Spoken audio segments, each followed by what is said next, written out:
Hey guys, welcome or welcome back to my channel, and welcome to another reading check-in.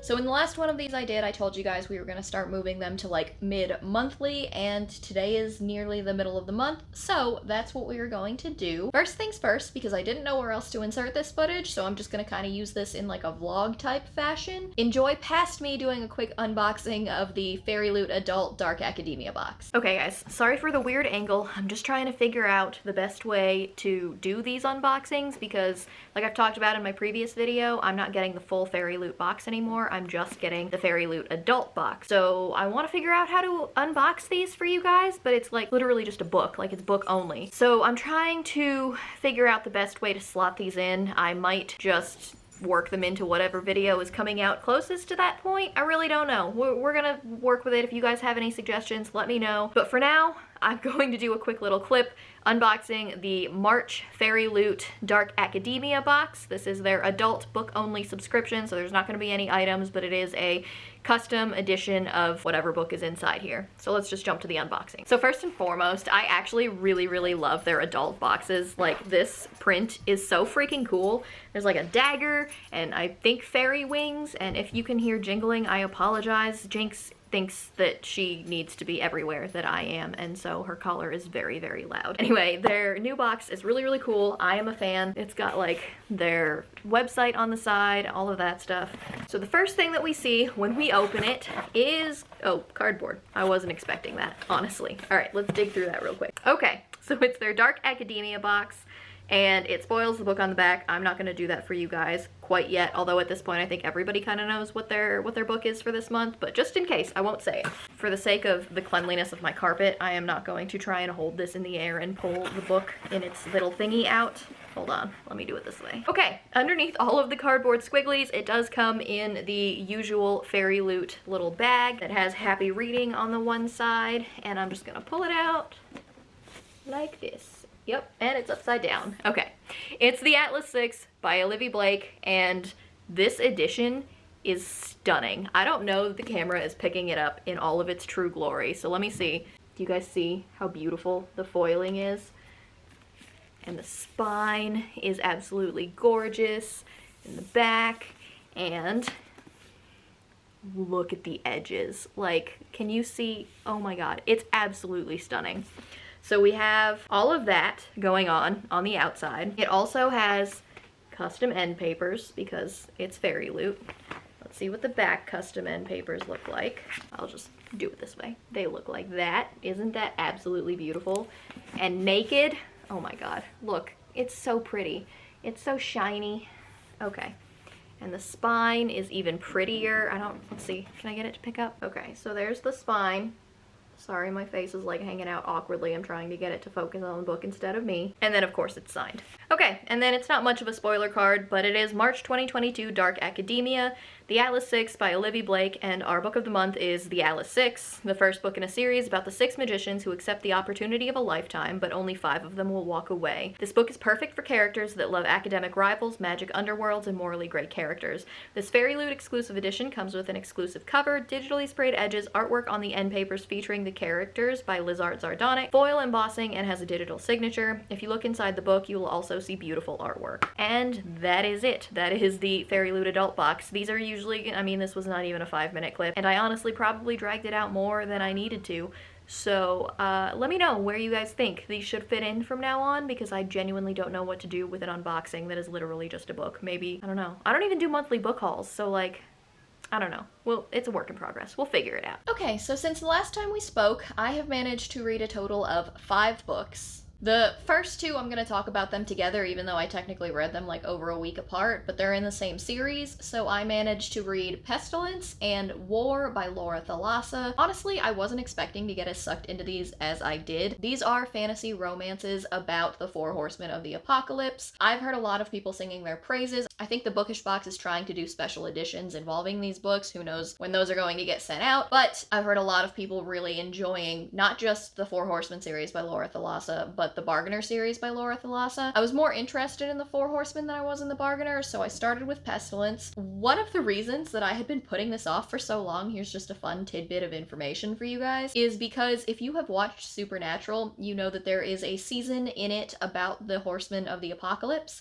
and Pestilence was gross. Pestilence was wandering around, sneezing in people's faces, like there were flies flying around him all the time. It was disgusting. And I know that that was not going to be what Pestilence in the actual book was going to be like, but for some reason, anytime I thought about that character, that is who I would picture, and reading a romance novel about that character was just kind of gross to me. Eventually, clearly, I wrapped my head around it. It was a really quick read. I think it was only like 300 or 400 pages. So I got through the whole thing in a day. And this is about the Horsemen of the Apocalypse, Pestilence, as he does ride across the United States, infecting all of them with this plague. He's very indiscriminate about it. Everybody's dying in his wake. This is a very awful plague, like it's a miserable way to die. That is when you enter our heroine, whose name I really cannot recall right now, so that's my bad. Pestilence is easy. His name is literally Pestilence, which she calls him that the whole time. It was weird during the sexy times, but it's fine. So yeah, she is a former firefighter, or well, she's still a firefighter, but there's not really a need for firefighters because it's the apocalypse kind of a thing. They drew short straws to see who would stay behind in an attempt to murder this Horseman of the Apocalypse and save the world. She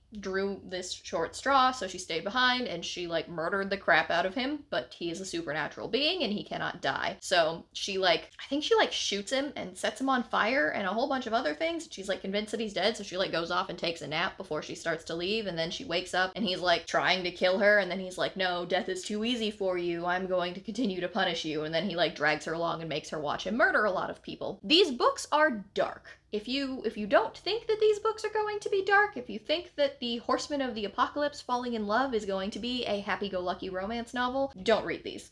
Because I had a lot of internal struggles accepting the fact that Pestilence was trying to fall in love and that this girl, who I really want to call Bailey, I'm 99% sure that's not her name. I'm pretty sure that this girl is struggling internally as well with the feelings that she is developing for this Horseman of the Apocalypse, and that's a main theme of the entire story, is she's I see good glimpses in this person thing, but he's murdering everything that comes across us. Read it and find out. I liked it. I ended up giving it 4 stars. I just want more. It talks a lot about Pestilence having this hatred of humanity, and he despises humanity and they all deserve to die, and that's why he's doing what he's doing, and through her love she teaches him that there is another way, and so on and so forth, and humanity's not all bad and that kind of a thing. But you really don't get any background on him. He's supposed to be millennia old, he's supposed to have seen humans do bad things from the beginning of time, and you don't really get his perspective. It is a first-person POV from the girl's perspective. You don't know what is going through his mind at all. Ever. That really detracted from me. I think this is something that I don't say very often, but I do think that this book would have been served by being a couple of 100 pages longer, just so you could get a little bit more character development from him and a little bit more backstory from him as they got to know each other, because it's not like it's skimmed over. It's not like it happens off camera or whatever you want to call it. It doesn't happen at all. You don't find out, not really, why he harbors this hatred for humanity. He just kind of says that he does, and he's seen them do bad things, and they try to kill him a lot. You find that out, but yeah, I don't know. I think it could have been a couple 100 pages, maybe 100 pages longer, given a little bit more background character development as to why he was so set on doing this, and not just that it was his divine purpose. Which leads us to War, which is book 2 in the Four Horsemen of the Apocalypse series, and I liked it a little bit better, but I have the same thoughts in terms of the reasons for why they're doing what they're doing. I have a lot of I have a lot of internal struggle, yet again, with the female lead. In this case, her name is Miriam. Pestilence takes place in North America. War takes place in the Middle East. I believe it starts in Jerusalem, but they do travel throughout, and they go all the way over to Egypt and Sudan and places like that. So in the beginning of the book, you meet Miriam, who is living in Jerusalem. We are 12 years into the apocalypse at this point. Miriam makes weapons. She's really good at making arrows and bows and designing weapons, because technology at this point is mostly obsolete, so she has to do all of this by hand, and she has a lot of clients that come to her and buy weapons from her, so on and so forth. Her family's all dead, blah blah blah. War and his army come to sack Jerusalem, and she runs into him on the streets and tries to kill him. This is a theme, I guess, in these books. Something about her stops him from killing her, and he decides to take her with him. He starts referring to her as wife, and she's like, what are you saying to me? Excuse me? Hell no. You go from there. And once again, she's stuck traveling along with him and his army of people that he has forced into loyalty to follow him and to murder all of these cities that he's traveling through, which is a larger part of the internal struggle for me because he's literally just like forcing other people to murder with him, whereas Pestilence wasn't really much of that. I don't know. I like these books while I'm reading them. There's a lot of things that make me sit there and go, okay, but you really should have left his ass right when this happened. Like, why are you putting up with this still is kind of my struggle that I'm having with a lot of this. But anyway, Miriam and War, they obviously fall in love, and I will be moving on to Famine at some point. I will also be moving on to Death, who I am very intrigued by. He has appeared in both of these first two books at this point. So yeah, I'm very intrigued. I don't hate them by any means. I did give both of these 4 stars. I want more explanation. I don't know if that's going to come later in the series as to why they just despise humanity outside of the fact that they've just been like creeping on humanity since the beginning of time and seeing them like destroy the world or something. So that's pretty much all the backstory we get on that. Anyway, I've talked about those for a very long time. So let's move on to the next book that I read, which is The Justice of Kings by Richard Swan. I had an arc of this and I was really actually enjoying it, so I decided to go out and pick up a physical copy. I'm not going to talk too much about this because I do have a reading vlog in progress, and this is one of the books that I am reading in it, so I'm gonna keep my thoughts here brief. I did end up giving this a 4 stars. I enjoyed the murder mystery. I enjoyed the whole trial thing. I enjoyed the world. I did not necessarily enjoy the main characters. Helena is annoying, but I think Helena was supposed to be annoying. Von Vault was interesting, nuanced, and very, very stupid at times, and I think that that's how I'm going to leave my thoughts on The Justice of Kings. In terms of what it's about, you follow Helena, you do not follow Conrad von Vault, even though that's what the synopsis of the story kind of makes you think is going to happen. So Conrad von Vault is an Emperor's Justice. If you have read or heard of the Great Coats, it's a very similar thing to that. He travels the lands of the Empire, and he is judge, jury, and executioner. He is second only in command to the Emperor. That's the only person that he reports to, and people generally fear him. He has a clerk that follows him around. Her name is Helena.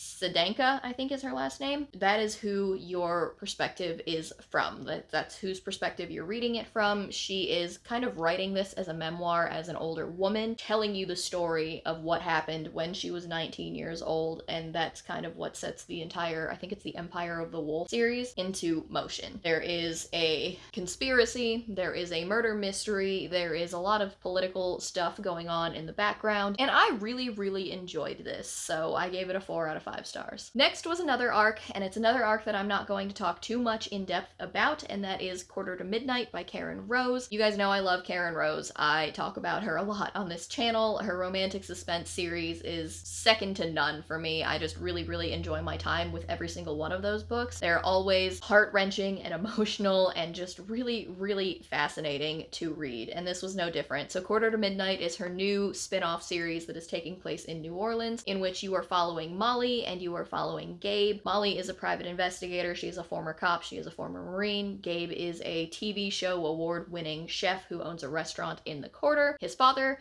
just died 6 weeks ago, and he was told that his father committed suicide. However, he believes his father was murdered, so he enlists the help of a PI named Molly. That's all I'm gonna tell you guys. There's a lot of background stuff going on here too. There's a lot of corruption in the local New Orleans government and police department, and Gabe and Molly fall in love in the midst of all of that while their lives are very strongly in danger. I'm not gonna tell you guys any more than that because just like Justice of Kings, Quarter to Midnight is also gonna be talked about a little bit more in the vlog that I was mentioning, so I'm gonna leave it at that. I gave it 5 stars. I really, really liked it. I can't wait for you all to get a chance to read it. And then the very last book that I wanted to talk about in this reading check-in is Grin and Bearded by Penny Reed. I have not read anything else in this particular series. This is book 2, so I know I did skip one. I do want to go back and read the first one. However, this one had a trope that honestly I'm just a huge sucker for. I know some people really hate it, but I'm a sucker for it, and that is the normal person falls in love with a celebrity thing. So this follows Jethro and Sienna. Sienna is America's sweetheart. She is a Latina comedian. She is the leading lady in a lot of big rom-coms and comedies, and she's a stand-up comedian. Everybody loves her, everybody's obsessed with her, and she is in the middle of the Appalachians in Tennessee because her friend is loaning her his cabin while they are filming a movie in the area. She gets lost on her way there. Apparently she has a terrible sense of direction, and she is saved by a very attractive park ranger named Jethro, who is adorable, and he gets her where she needs to go, and they just flirt back and forth the entire time, and it's absolutely precious. I loved this book. I gave it 5 stars. I really enjoyed the banter between Sienna and Jethro the entire time. I enjoyed the way that they handled conflicts with each other. There was no miscommunication, not really in the true sense of the trope that I can't stand. If anything even bordered on that, it was immediately resolved because they talked to each other, which is great. So yeah, this was fantastic. I think that Penny Reed is going to become one of my favorite romance authors because it was hysterical. I laughed out loud many times, and I can't wait to read the rest of the series. So yeah, I gave that one a 5 stars, and I loved it. So that's all of the books that I've read since I last did a check-in with you guys. I am a little bit surprised that I've managed to get through 5, but I can honestly say that that is up to the fact that I read a lot of romance. I always tend to get through that a little bit faster. I do have a couple of fantasies that I need to pick up. I've got a few more weeks before this month is over, and in terms of like magical readathon stuff, I think I've only got like 2 of the books that I needed to get done for that finished. So I really need to get a move on my magical readathon books. Although to be fair, I probably could stretch some of the books that I just talked about into the prompts that I need to read them for, because obviously if you have watched the last couple of videos that I have put out, most of these books were not even remotely on my April TBR. We need to get a move on the actual TBR stuff so that I can say that I completed magical readathon, but other than that, I've had a really good couple of reading weeks. I've really enjoyed the things that I've been picking up. I have been allowing myself to do the mood reading thing, and I've been feeling romance lately. It's easy to get into, it's easy to finish, it's easy to consume because you don't have to do a lot of thinking while you're doing it. It's feel good, so that's kind of when I get into a feeling like I might be slumping a little bit. I do tend to start picking up romances because I never slump when I'm reading a romance. Honestly, I could always read them. That's kind of what's been getting me through it these last couple of weeks. So that's everything that I wanted to talk to you guys about. Don't forget to like, comment, and subscribe if you want to see any more content from me. If you go down into my description box, you are going to see a rep code for Hello Lovely, which is cat15 for 15% off of your order. Under that is links to my Goodreads, my Twitter, and my Instagram in case you guys wanted to follow me on any of those. But that's it for me today, guys, so I'll talk to you in my next video. Bye!